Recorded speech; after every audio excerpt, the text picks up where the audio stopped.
조금 전에 그 종말론 하다가 좀 마무리가 좀 덜 되어 있는 부분이 있는데, 신천지는 이제 그 요한계시록이 환상으로 기록되어 있는 것은 사실이죠. 이제 사도 요한께서 주일날 이제 하나님 앞에 기도하는 가운데 환상이 쭉 그림처럼 쭉 이제 1장부터 해서 그 22장까지 쭉 이렇게 펼쳐지는 겁니다. 그때 당시에는 이제 하나님의 말씀이 기록이 될 때 하나님의 입에서 나오는 문자 하나하나를 받아서 이제 기록한 이제 이런 경우도 있고, 또 기록자의 그런 그 경험을 이제 하나님께서 보여주거나 이렇게 말씀하실 때 그런 것들이 이제 기록이 되어져서 이제 성경이 되어졌는데, 이제 이런 과정들을 가리켜서 성령의 감동 혹은 이제 하나님의 감동으로 성경이 기록되었다 그렇게 말하고 있고, 또 이제 요한계시록도 보면 1장 10절과 또 4장 2절에 보면 성령의 감동으로 이렇게 기록이 되어졌다 그렇게 되어 있죠. 그러니까 이 성경은 꼭 다른 말로 말하면 이제 하나님의 계시고, 또 다른 말로 말하면 이제 하나님의 말씀. 근데 이제 말씀 가운데 예언의 말씀이 있어요. 그래서 하나님의 예언의 말씀, 이 모든 말씀이 다 이제 동일한 겁니다. 성경 계시, 하나님의 말씀, 또 하나님의 예언의 말씀, 다 같은 이야기거든요.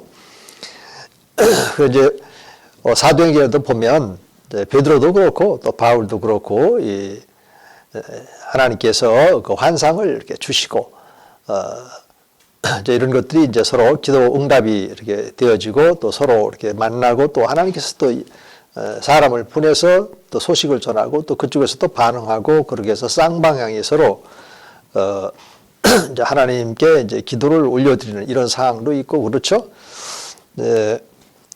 사도행전에도 보면 그런 이제 환상이 아주 중요한 역할을 하고 있고, 또 요한계시록도 환상이 중요한 역할이 되어져서 이제 성령의 감동으로 이렇게 기록이 되어지거든요. 근데 이럴 때 이제 그런 이제 환상 같은 경우는 특히 하나님의 말씀은 이제 성경을 열면 또 연구를 하면서 또 발견하게 되면 되는데, 이런 환상 같은 경우는 어떤 그 기준, 근거가 이렇게 있어야 되겠죠. 당연히 아까 그 사도행전 같은 경우도 보면은 사도 바울이 그때는 이제 사울이라고 하는 청년이었죠. 그 사도행전 9장에서 보면은 다메섹 도상으로 가다가 갑자기 이제 빛에 노출이 돼서 그만 이제 시력을 잃고 바닥에 넘어져서 엎어져서 이제 기고 있을 때 주님께서 말씀하시잖아요. 사울아, 사울아, 네가 왜 나를 핍박하느냐. 이런 이제 말씀, 그리고 이제 또 이제 시력을 잃었으니까 그리고 이제 그는 이제 나름대로 이제 하나님 앞에 기도한단 말이에요. 그리고 또 아나니아라고 하는 분이 또 있었는데, 그도 이제 하나님께 기도하고 있었고, 그래서 우리 주님께서 기도하고 있는 아나니아에게 다메섹에 가면 하면서 이제 그 사울이라고 하는 청년을 소개하고 있고, 또 아나니아는 그 소식을 익히 이제 잘 알고 있기 때문에 가기를 꺼려하죠. 그때 이제 우리 예수님께서 이제 아나니아에게 말씀을 주시고, 또 그 말씀을 이제 또 사울에게 아나니아가 이제 전하는 이런 장면들이 나오거든요. 그것이 이제 9장과 그 다음에 22장, 그 다음에 26장, 세 장을 거쳐서 동일한 사건을 의미를 좀 더 이렇게 부여해서 점점점 이렇게 내용이 확연하게 드러나는 이런 그 과정들이 이렇게 있는데, 문제는 이제 거기서 이렇게 바울도 그렇고 또 아나니아가 기도하고 있었어요. 서로 이렇게. 그래서 주님이 거기서 이제 개입을 하셔서 이제 아나니아가 결국은 이제 주님이 말씀하시니까 아나니아는 이제 기도의 사람이고, 그래서 이제 사울에게 가가지고 이제 안수를 하고, 또 사울이 눈에서 비늘 같은 것이 떨어지고 눈이 이제 잘 보이니까 이제 식음을 전폐했었던 사울이 이제 식사를 하기 시작하고 건강을 회복하자마자 바로 나가서 예수님이 바로 이 그리스도 메시아다 이렇게 즉시로 눈에서 물론 이제 그 비늘 같은 것이 이제 떨어져서 이제 잘 보였다 이런 말씀이 나오고, 그 다음에 또 이제 바로 밑으로 밑절에서 선호들 이렇게 건너뛰어서 보면은 바로 우리 그리스도께서 하나님의 아들이다라고 하는 것을 이제 집중적으로 이제 전파를 하는 거죠. 예수님이 그리스도다, 또 그리고 하나님의 아들이다라고 하는 것은 이제 예수님이 이제 모든 인류의 죄를 지고 십자가 못 박혀 죽으셨다가 삶 안에 부활하신 예수님을 그렇게 표현하는 겁니다. 주 예수 그리스도, 또 하나님의 아들, 주는 그리스도시요 살아계신 하나님의 아들이니다. 이런 베드로의 고백이 바로 이제 부활하시는 그 예수님의 그런 직분이 담겨 있는 그 칭호를 말할 때 그렇게 사용을 하고 있거든요. 그런 것처럼 이제 이 환상이라든지 또 거기 하나 더 이렇게 덧붙여서 하나님의 음성을 듣는다든지 이런 것들은 이제 서로 쌍방향의 문제가 있을 때는 양쪽으로 다 동일하게 그런 환상을 봅니다. 그리고 또 하나님의 음성을 이제 듣게 돼 있어요. 이런 데서 그리고 또 이제 고넬료 가정과 또 베드로 다 이렇게 같이 기도하고 있었죠. 베드로도 이제 기도하고 있었는데 또 이제 환상이 이렇게 보였고, 또 고넬료 가정에서 이제 사람을 보내고 또 베드로에게 이제 소식을 전하고, 베드로도 그 환상 가운데 주님이 말씀하셨던 그 음성을 듣고 거기에 이제 반응을 해서 이제 고넬료의 가정에 방문을 해서 하나님의 말씀을 풀어서 말씀을 드리고 또 기도할 때에 오순절에 임했던 그런 그 성령의 충만함이, 또 성령 침례가, 그러니까 성령이 임하고 성령 침례 그리고 성령 충만함이 그 가정에서 말씀을 들었던 사람들에게 또 일어나는 이런 역사가 사도행전에도 있고, 여기서 보면은 서로 기도 가운데 어떤 하나님의 음성을 들었다라고 했을 때 이것이 쌍방향일 때는 서로 쌍방향에서 이렇게 맞아야 돼요. 그런데 베드로가 기도하고 있는데 어떤 환상을 보았다, 하나님의 음성을 들었다. 그런데 그 대상이 예를 들어서 고넬료 가정이다. 그런데 고넬료 가정에서 아무런 사인이 없다. 이렇게 되면 이것이 진정한 하나님의 음성인지 또 환상인지 확인을 해야 돼요. 왜냐하면 서로 쌍방향이니까. 쌍방향일 때는 나에게 주시는 하나님의 말씀은 하나님이 내게 말씀을 주시는 거니까 이것이 성경 말씀의 합치가 되는지 또 하나님의 성품의 일치가 되는지 분별이 되잖아요. 그렇지 않고 이제 상대방을 내가 이렇게 보고 또 어떤 일이 있을 때 그런 이제 서로 쌍방향이 이제 같이 이렇게 보게 되고, 그래서 여러분들도 이제 신앙생활을 하다 보면 때로 이제 환상을 이렇게 보게 되고 또 하나님의 음성을 들을 때가 있어요. 이제 기도할 때. 그런데 이것이 내 문제가 아니라 예를 들어서 교회의 문제라든지 또 어느 누군가를 대상이 있다든지 그렇게 되면 확인 작업을 해야 돼요. 그래서 상대방도 어떤 그런 환상을 봤다든지 또 상대방도 그 하나님의 음성을 들었다든지, 그래서 내용이 이제 일치가 된다. 내용이 일치가 됐을 때 이것은 하나님의 환상이다. 또 하나님의 음성이다. 이렇게. 그러니까 이 사도 요한이 그 요한계시록을 그렇게 이제 많은 환상들이 펼쳐지고 있잖아요. 그런데 이제 1장으로 가면은 부활하신 그 예수 그리스도를 보게 되는 겁니다. 그래서 처음에는 이제 모르고 넙죽 엎드려서 이제 두려움에 떨고 있을 때 우리 주님이니까, 또 요한복음에 보면은 사도 요한은 사랑받는 제자라고 이렇게 표현이 돼, 2번 표현이 이렇게 나오는데 그만큼 이제 주님과 또 사도 요한 사이는 아주 친밀했죠. 항상 제자들과 함께 모여 있을 때는 그 사도 요한은 가끔씩 이제 주님의 이 품에 안겨 있는 그런 모습, 성경에 이제 그렇게 친밀한 관계 속에 있는 것을 보게 되고, 또 예수님께서 십자가상에서 어머니 이제 마리아를 부탁할 때에도 사도 요한에게 너의 친어머니라 하면서 어머니를 이렇게 부탁할 만큼 이렇게 친밀한 그런 그 관계 속에 있었단 말이에요. 그러니까 이제 이런 것 속에서 이 요한이 본 환상은 가짜가 아니라 이것은 이제 주님의 계시잖아요. 그 요한 계시록 1장 1절부터 이렇게 쭉 보면 주 예수 그리스도의 계시라 이렇게 하면서 이제 나오고, 또 그 환상 가운데 그 뵙게 된 부활하신 그 주님과 대화도 있고, 이제 그리고 또 이제 인을 떼시고 성령께서 환상을 보여주시고 또 보여주시고, 그 다음에 이제 나팔을 불고 7 나팔 쭉 또 보여주고 마지막에는 이제 7 대접 이렇게 해서 쭉 이렇게 보여주시는, 마치 그림처럼 이렇게. 자, 이런 것 속에서도 그냥 내가 환상을 보았다, 그런데 어떤 정엄도 없고 그 다음에 이제 성취가 없는 이런 것은 안 된단 말이에요. 그래서 이제 여기 요한계시록 같은 경우는 2장과 3장에서 소아시아에 있는 7 교회의 그런 실상을 말해주고 있고요. 그렇죠?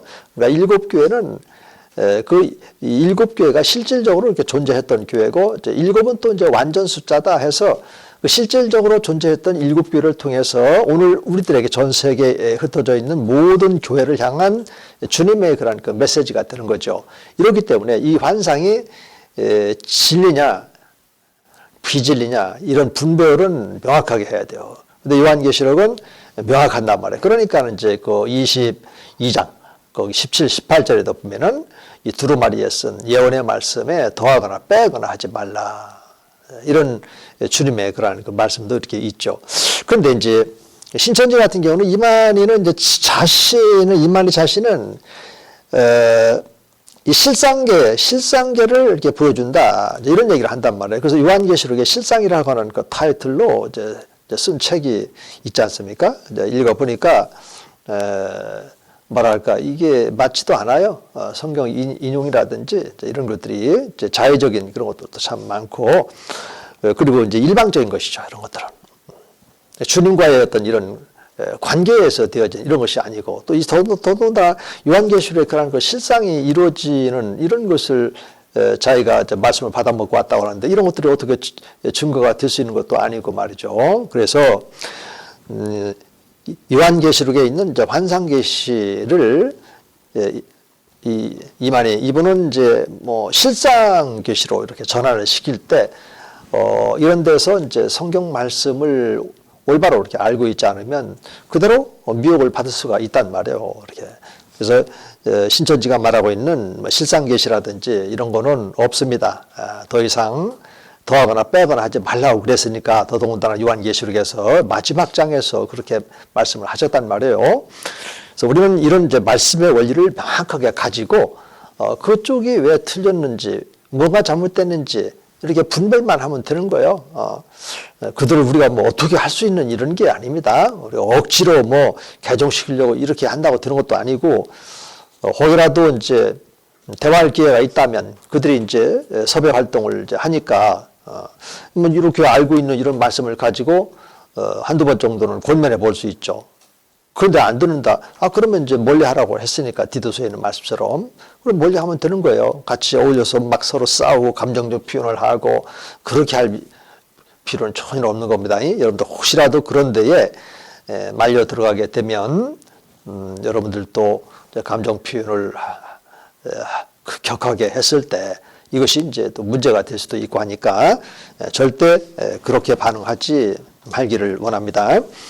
그 다음에 이제 기타 교리해서 이분은 이제 주로 신천지에서 사용하고 있는 그런 개념 설명을 많이 하고 있어요. 이제 사실은 교리라고 하면 안 되겠죠. 그냥 즐겨 사용하는 그런 뭐 어떤 신천지의 어떤 특징적인 언어라든지 뭐 개념들이라든지 이렇게 타이틀을 붙였으면 더 좋았겠다 싶은데, 이분은 이제 기타 교리 하면서 그런 용어를 썼어요. 이렇게. 여기 내용을 보면은 이제 신천지 교회로는 이제 신학원 또 센터라고도 이렇게 하죠. 또 교육과 연결되어 있는데, 이제 그들은 교회를 성전이라는 용어로 대치해서 자신들이 세운 증거장막 성전, 그러니까 계시록에 나와 있는 이제 증거장막 성전이라고 하는 칭호를 갖고 있고, 공식 이제 명칭이죠. 거기다가 이제 요즘은 이제 신천지 예수교를 붙여서 신천지 예수교 증거장막 성전, 이렇게 본래 이제 증거장막 성전이 이제 유재열이 이제 증거장막 성전으로 이렇게 있었고, 또 같이 이렇게 활동을 이제 하다가 이제 서로 분리가 되어졌거든요. 그래서 이제 신천지 예수교 증거장막 성전 이렇게 칭호를 이제 가지고 있죠. 그래서 이들이 이제 그들의 그런 장막 성전을 이제 구원의 방주로 이렇게 주장을 이제 하고 있고, 또 이제 신천지 교회에서는 이제 7단계 성경 공부 다시 말해서 이제 7단계 교육을 통해서 이제 가나안 정복의 7단계라고 하는 이런 게 있는데, 그거는 이제 다른 것이 아니고 이제 개교회로 침투를 해서 어떻게 해서 이제 그 사람들을 이제 자기네들 이제 단체로 이끌어 올 수 있을까라고 하는 그런 전략적인 거예요. 여기가 이제 뭐 가나안 정복 이렇게 말하니까 마치 그 하나님께서 아브라함에게 그 약속으로 땅을 주겠다고 하신 그 가나안 땅 정복하는 이런 모세와 그다음에 이제 리더십이 이양이 됐죠. 여호수아 그리고 이제 갈렙을 이제 주동적으로 해서 가나안 땅을 정복해 나가는 이런 것이 아니고 기성교회 우리 기성교회 안에 들어와서 어떻게 해서 이제 나름대로 그 안에 정착하면서 이제 성도들을 빼낼 수 있을까 이제 이런 것이거든요. 그게 무슨 그 가나안 정복이고 그래요. 그래서 우리가 이런 사실들을 좀 이렇게 알고 있으면 그들이 내세우고 있는 사상과 또 접근하는 방법, 또 개념 이런 것들이 참으로 비성경적이다라고 하는 것을 우리가 그걸 알기만 하면 되는 거예요. 그리고 이제 이 책 교재 179쪽 첫 번째 단락을 보면 중간이죠. 여기 보면 이제 신학원 간판에 표기된 명칭들, 이 명칭들이 있는데 이게 다 이제 성경에 나와 있고 또 참 좋은 명칭들이에요. 그래서 이제 혹하고 좋으니까 또 성경의 단어를 쓰고 하니까 그런데 이제 미혹되기가 참으로 쉽죠. 예를 들면 이제 이런 거예요. 이제 열린 성경 교육은 얼마나 좋아요. 두란노 선교회 성경에도 있잖아요. 두란노에서 성경도 가르치고 했던 이런. 그다음에 모퉁이 돌 같은 경우도 성경에 보면 예수님이 모퉁이 돌이 이렇게 되시는데 이런 이제 모퉁이 돌 선교회라든지 또 이제 그 뭐 영등포 역에도 있고 또 이 대전에도 있고 하던데 총회신학원이라고 하네요. 건물 한 개 층 이렇게 해서 뭐 세를 얻어서 이렇게 하는 것 같아요. 보니까 이제 1, 2, 3층 몇 층 이렇게 있는데 거기에 이제 총회신학원 있더라고요. 이런 총회신학원이라고 하는 이런 것, 그 다음에 또 기독교 신학원 이런 것들도 저는 이제 무료성경신학원 이렇게 돼 있는데 그거는 이제 노출이 이제 돼 있으니까 자꾸 이렇게 명칭을 바꿔요. 또 로고스 성경연구원 이런 것들도 참 타이틀로서는 좋죠. 그 다음에 또 바이블 아카데미 이런 것들도 참 명칭은 참 좋죠. 그리고 또 엠마오 선교회 같은 엠마오도 참 그 따뜻한 우물이라고 하는 그런 뜻을 갖고 있는 단어가 엠마오거든요.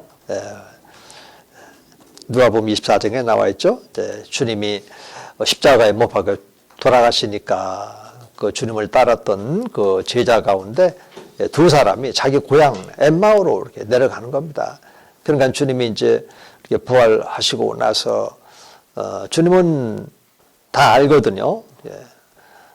두 제자가 자기 고향으로 내려가고 있는 것을 알아요. 그래서 우리 주님께서 그들을 따라 붙어서 말씀을 이제 풀어주시고 또 그들과 함께 주님의 만찬의 떡을 이렇게 뗄 때 갑작스럽게 그들의 이제 눈이 밝아져서 부활하신 주님인 것을 확인하죠.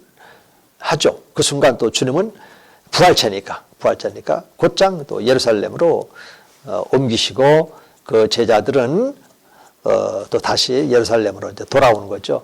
이런 것들도 보면은 참으로 거기에 깊은 영적인 의미도 담겨 있고 하기 때문에 이 성경 말씀을 좀 어느 정도 알고 있는 사람 엠마오 하면은 참으로 따뜻함이 전해져요. 거기도 보면은 우리 주님께서 말씀을 풀어줄 때 우리 마음이 뜨겁지 않냐더냐 이런 말씀도 이렇게 나오거든요.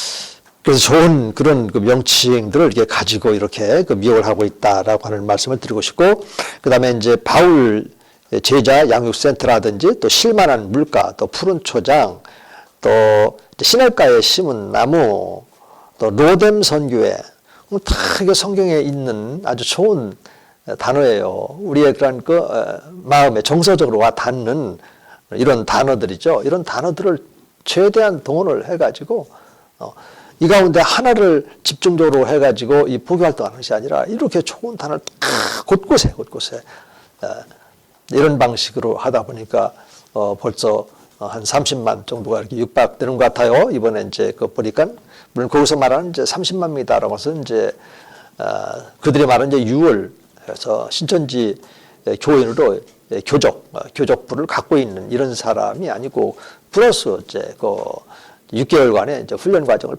밟은 이런 사람들의 명부가 있으니까 총 합하면 이제 한 30만 정도 이렇게 되는 것 같더라. 이제 이런 대충 이제 그런 인원 발표가 이제 이번에 코로나로 인해서 이제 드러나게 되어졌는데, 그러니까 이렇게 한 영혼 그들이 다 대다수가 이제 교회에서 신앙생활하는 사람들이거든요. 그러니까 신앙생활 했던 사람들은 이제 이런 단어에 아주 익숙해 있는 사람들도 있고, 그러니까는 무심코 성경에 있는 그런 간판이니까 기독교인 줄로 이렇게 착각할 수가 있고, 이런 게 참으로 잘못된 거단 말이에요. 이런 것들이. 그래서 이런 간판이 있을 때 잘 분별해 보고 여러분들이 결정을 이렇게 하셔야 됩니다. 그러면 이제 한 장을 넘겨서 이제 밑에 보면 이제 교육과정, 초등, 이렇게 중등, 이런 과정들이 있는데, 그래서 제가 첫 시간에 얘기를 한 것 같아요. 그래도 혹시라도 이 교재에 있으니까 여러분들이 지금 책을 보면서 지금 강의를 듣는 학생들이 있다면 또 건너뛴다, 이제 이런 생각을 가질 수 있으니까 좀 말씀을 드려본다면, 여기 보면 이제 초급, 중급, 이제 고급 과정으로 이렇게 해서 2개월 총 이제 6개월의 그런 훈련을 받는 겁니다. 그런데 집중적으로 받는데요. 월화 목금을 해요. 오전, 오후로 합니다. 그러니까 여러분들이 한 학기 교육받는 것보다 훨씬 더 많은 그런 분량을 이렇게 공부를 하는 거예요. 이제 초급 과정에서 아주 기초적인 거예요. 성경에 대해서, 성경이 몇 권인가, 왜 그렇게 되는가, 이런 것들에 대해서 다루고, 그 다음에 이제 이 비유를 중심으로 해서, 비유 몇 가지 이렇게. 그 다음에 이제 중급 과정에 가면 이제 예언풀이라는 말이에요. 예언풀이를 이렇게 하고, 예언도 이제 구약에 예수님이 오실 예수님에 대한 예언 이런 것들도 있고 하니까 거기까지만 하더라도 이제 성경에 있는 걸 가지고 이렇게 하니까 또 예수님하고 이렇게 연결시키니까 이게 정말 이게 기독교 단체인 걸로 이렇게 생각하기가 참 쉽죠. 이런 방식으로. 그렇다 이제 여기 이제 4개월 딱 마치게 되면은 이제 거기에 이제 어느 정도는 깊이 이렇게 빠져 들어가는 상태가 된단 말이에요. 이제 마지막 이제 여기 이제 고급 과정에서, 고등 과정에서 이제 요한계시록을 중심으로 또 창세기 1장 이것을 얘기하는 과정에서 조금 이거 이상한데 이런 생각들을 이제 갖고 일부 나오지만은 또 나머지는 거기서 6개월간 이렇게 교육을 받고 그 다음에 6월에서 신천지에 교적을 하든가 아니면 그냥 교회로 머물러 있든지 이런 방식인데 여기서 6개월 정도 이렇게 배우게 되면 이제 그들이 계획하고 있는 교리에 대해서 기본적으로 다 알고 있어요. 그래서 여기에 이렇게 6개월간 훈련을 받잖아요. 그러면 교회에서 사실은 적응하기가 좀 어렵습니다. 그들에서 이미 이제 6개월 동안 거기서 교육을 받아버렸으니까 사람이 이 세상에서는 이제 세뇌시킨다고 하잖아요. 세상에서는. 근데 사람들이 어느 기간에 세뇌가 잘 되냐면 6개월, 그러니까 6개월 동안 집중적으로 해서 계획된 대로 그 내용을 주입을 시키면은 가장 세뇌가 잘 된다고 그래요. 그 이상 넘어가면 좀 이제 느슨해지기도 하고 하는데 6개월이라고 합니다. 그러니까 여기서 6개월 동안 이런 방식으로 오전, 오후, 화, 목, 금, 토 이런 식으로 하게 되면은 많은 사람들이 그 말씀을 거의 다 이렇게 꿰고 있다고 그 말씀을. 이런 점에서 이제 우리들을 좀 우리의 상황, 우리들의 그런 그 현실을 한번 이제 비교해 봐야 되겠죠. 성경을 보면 우리 예수님께서 항상 제자들에게 행함으로 그리고 또 가르치시고 이런 말씀이 이제 사도행전 1장 그 2절에 보면 나와 있거든요. 또 구약에도 에스라 같은 경우는 연구하고 또 행함 준행으로 또 가르치고 이제 우리들도 이런 가르치는 그런 이제 사역에 이제 많은 관심을 이렇게 이제 가져야 되는데, 우리 이런 점에서 좀 다시 한번 우리들의 그런 신앙의 끈을 좀 조여매고 또 신앙의 옷을 좀 가지런히 좀 입고 바로 서는 그런 기회가 이렇게 됐으면 좋겠습니다. 그런데 벌써 이제 시간이 다 됐습니다. 이제 마무리 이제 져야 되는데, 아까도 제가 말씀드렸던 것처럼 우리 이제 1학년 되니까 아주 참 생소하고 지금 1학년에 막 입학하자마자 지금 이게 동영상 강의가 되고 하니까 여러분들 참으로 심적으로 고통이 무척 심할 거예요. 그래서 이제 기말고사 이런 문제도 있고 한데, 기말고사 보기 전에 제가 2주 전에 오픈북으로 할 건지 아니면 이제 학교에서 이제 대면 강의가 시작이 된다면 또 시험을 봐야 되고, 어찌됐든 이제 기말고사에 대한 내용 어떻게 볼 건지 이런 것들을 제가 동영상으로 띄워서 여러분들이 다 알고 또 숙지한 상황에서 기말고사에 대처할 수 있도록 그렇게 준비하겠습니다. 여러분 오늘 또 많이 수고했고요. 또 한 주간 은혜 가운데서 아주 건강하시기 바랍니다. 감사합니다.